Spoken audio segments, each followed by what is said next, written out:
চোটের কারণে তাসকিনের বিশ্বকাপই না শেষ হয়ে যায়। দল ঘোষণার আগে সবচেয়ে বেশি আলোচনা হয়েছে এই বিষয়েই। চোট সারেনি, তারপরও তাসকিন বিশ্বকাপে যাচ্ছেন। তবে কপাল পুড়েছে অলরাউন্ডার সাইফুদ্দিনের। টিম ম্যানেজমেন্টের প্রত্যাশা পূরণের ব্যর্থতা আর তানজিম সাকিবের পেস ডেথ ওভারে বেশি কার্যকর মনে হওয়ায় সাইফুদ্দিনের ধরা হচ্ছে না যুক্তরাষ্ট্রের বিমান। আমাদের আস্থা যার উপরে থাকবে যে who is giving his best, his 100%। কোনো জায়গায় আমাদের মনে হয়েছে যে Saifuddin could have done little better. তার শর্ট পিচ বলগুলো আমাদের ভালো লাগেনি, মাথার উপর দিয়ে গেছে। কিছু শর্ট পিচ বল পায়ের সামনে পড়েছে। সো আমি একটা জাতীয় দলের খেলোয়াড়কে কেন বাদ দিয়েছি এত এলাবোরেটলি বলতে চাই না। He is our national player.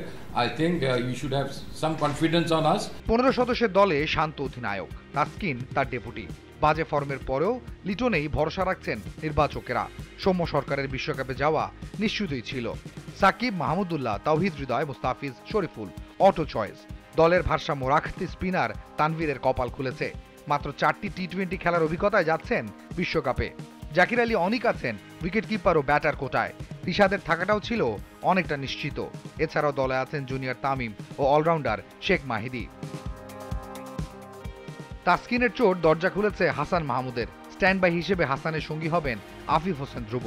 আশা রাখছি যে তিনি হয়তো বিশ্বকাপ চলার কোনো একটা পর্যায়ে সুস্থ হয়ে যাবেন। সেই আলোকেই তাকে দলভুক্ত করা হয়েছে এবং আপনারা হয়তো অনেকেই ওয়াকিবল আছেন এবং এবারের সিলেকশন এবং রিপ্লেসমেন্ট পলিসি আইসিসি যেটা, সেখানে আপনি একজন ইনজুর্ড খেলোয়াড়কেও ক্যারি করতে পারবেন। তাই বরন্ত জিটিভি নিউজ, ঢাকা।